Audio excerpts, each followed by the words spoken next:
Bonjour à tous, on se retrouve pour une nouvelle position de milieu de partie.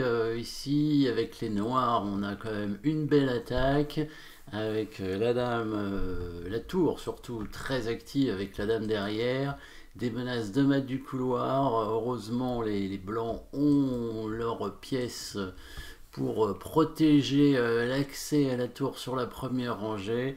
On a aussi la paire de fous hein, dans cette position, les deux fous puissants, hein, le fou noir en plein milieu de l'échiquier. Alors à tout moment, attention, hein, il pourrait se faire échanger par le cavalier, donc il ne faut pas perdre de temps ici et faire tout de suite des menaces, hein, créer des menaces sur le roi l'adversaire. On a quand même deux pions de retard, hein, si on regarde bien le matériel. Alors la protection des rois, le roi blanc en fait est beaucoup moins bien protégé dans le sens où toutes les pièces noires sont dirigées dessus hein, avec la dame et la tour en batterie sur la colonne ouverte et les deux fous hein, braqués sur l'aile roi, même si le fou de case blanche il n'est pas directement dessus, mais bon, il peut arriver très vite. Le roi noir a l'air moins bien protégé, mais il ne peut pas se faire attaquer directement, donc tout est relatif, hein, tout dépend de la situation, de la position, tandis que les pièces blanches sont assez passives.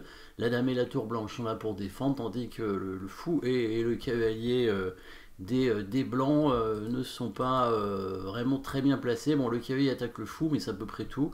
Et le fou, lui, il est un peu hors jeu. Bon, si c'était au blanc joué, ça changerait tout. Hein. Il prendrait le fou, évidemment. Et là, c'est toujours le trait déterminant hein, dans ce genre de situation d'attaque. Donc, coup forcé évidemment pour les noirs. Hein. Dans cette position, il faut créer des menaces. Pas d'échec intéressant puisque le sol, eh ben, on donne une tour avec tour F1, donc c'est pas bon. Il y a des menaces de mat hein, avec la dame. On pourrait menacer mat. C'est intéressant. Les blancs vont quand même venir défendre. On a quand même très évidemment l'idée de mettre aussi la tour pour faire mat en F1, donc il faudrait chasser la dame, et là justement le fou de case blanche qui est pas forcément très bien placé peut arriver assez rapidement en attaquant la dame, hein. Donc ça c'est le coup qu'on va certainement jouer en premier, ou en tout cas voir en premier le coup fou C4 bien sûr pour attaquer la dame afin d'essayer de mater, hein, parce que la dame blanche sera obligée de rester en défense en fait. Hein. Après, un coup comme dame G6, évidemment, pourrait aussi être joué, hein, ou au moins on pourra éventuellement le vérifier. Le coup dame G6 c'est intéressant, hein, sur la menace de mat, le pion avancerait peut-être en G3, ou la tour viendrait en G1, ou la dame viendrait en G3. Donc il y aurait quand même pas mal de possibilités pour protéger le mat, alors que sur le fou C4, la dame serait obligée d'aller sur la première rangée, et pour défendre la case F1 hein, obligatoirement. Donc c'est vraiment un coup plus forcé encore que la G6, qui pourtant est une menace de mat, mais la menace d'attaquer la dame est quand même assez forte ici. Surtout on remarque une chose quand même assez importante, hein, c'est la pièce non protégée des blancs en D6. Ce qui fait qu'on peut faire une attaque double finalement assez simple après quand le fou vient en C4 et ensuite la dame en G6, on menacerait mat et en même temps on attaquerait le fou ici hein, en D6. Donc déjà le gain d'une pièce de façon assez évidente avec les noirs, mais on va pas s'arrêter là évidemment. Donc on va jouer le coup fou C4, il va jouer dame D1 hein, dans la partie, dame D1 qui bon, l'idée en fait c'est d'attaquer ce pion en H5, comme ça si la dame prend le fou il pourra contre-attaquer en prenant pion en H5. Donc comme ça sur le coup dame G6 il peut défendre avec tour G1 et sur dame prend D6 récupérer pion en H5, récupérer un troisième pion du coup et tenter d'annuler dans la finale, même si c'est probablement perdant de toute façon. Mais les noirs vont faire beaucoup mieux ici. Alors il y a plusieurs options en fait avec les noirs dans cette position. L'option la plus simple qui a été choisie dans la partie, c'est tout simplement de chasser la dame, hein, étant donné que les pièces blanches doivent rester à la défense toujours hein, de la case sur la première rangée. Donc on va faire une petite interception qui obligera la dame à partir, et ensuite on menacera mat. Et suivant ce qui se passe, on prendra le fou, ou alors plutôt on va continuer les menaces. Hein. Donc ici, coup fou E2 pour empêcher l'attaque de la dame sur le pion en H5. Si la tour prend ou la dame prend, bah, c'est ses maths, hein, évidemment, avec tour F1, suivi de dame prend. Alors sur dame prend, on prend évidemment d'abord la dame, hein, et ensuite on prendra la tour, on matera.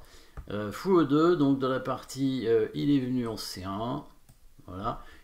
Et là, tout simplement, hein, on peut jouer le coup dame en G6, menaçant le mat ici. Alors là, il n'y a plus beaucoup de coups pour parer le mat. Hein. Le coup G3, bah, elle n'est pas bon parce qu'il y aura un échec. Bon, on pourrait prendre le pion avec la dame sur échec. On pourrait même mettre le fou, hein, ce serait bien aussi dans tous les cas. Donc là, il joue tour G1. Là, évidemment, on pourrait prendre le fou. Je pense que l'idée des blancs, c'était peut-être chercher une éventuelle menace avec la dame en G5, mais il n'y a rien. Mais en tout cas, on a encore mieux avec les noirs ici. Hein, toujours, quand vous avez trouvé un bon coup, n'oubliez pas, hein, quand vous avez trouvé un bon coup, cherchez-en un meilleur. Et oui, le fameux adage. Ici, on va continuer de menacer sur le pion en G2.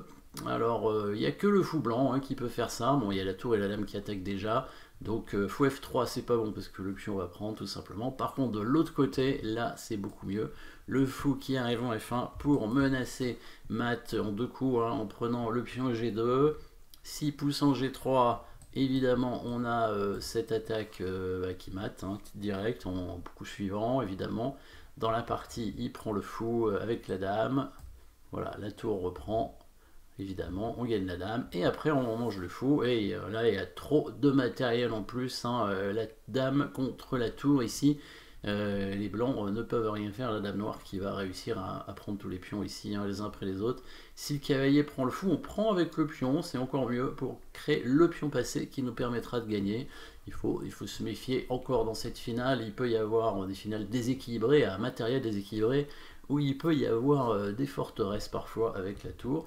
Alors, une dernière petite variante qui aurait pu être jouée en partie.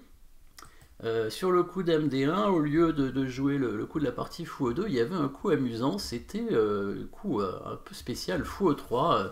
On ne sait pas trop à quoi ça sert en fait, à première vue. L'idée c'est que le cavalier ne prend pas le fou, et on conserve le fou. Donc le fou ne peut pas être pris par la tour à cause du mat du couloir, avec tour F1. Et du coup, quelle est la menace? Eh ben, on va voir tout de suite après. Donc là, par exemple, les blancs qui n'ont pas grand chose à faire, bon, tentent de revenir quand même avec leur cavalier hein, et d'attaquer la dame. Là, ça a l'air embêtant. Hein. C'est pour ça que fou 3 a l'air curieux au départ, parce que ça permet. On a l'impression que ça perd un temps et que ça redonne un peu d'initiative aux blancs. Sauf que là, il y a une pointe incroyable. Le fou arrive en F1, on laisse la dame en prise.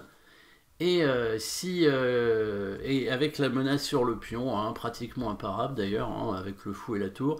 Et si le cavalier prend la dame, fou prend pion échec, roi G1, et ni vu ni connu, il m'attend un coup. Hein, il m'attend un coup, vous pouvez chercher si vous voulez.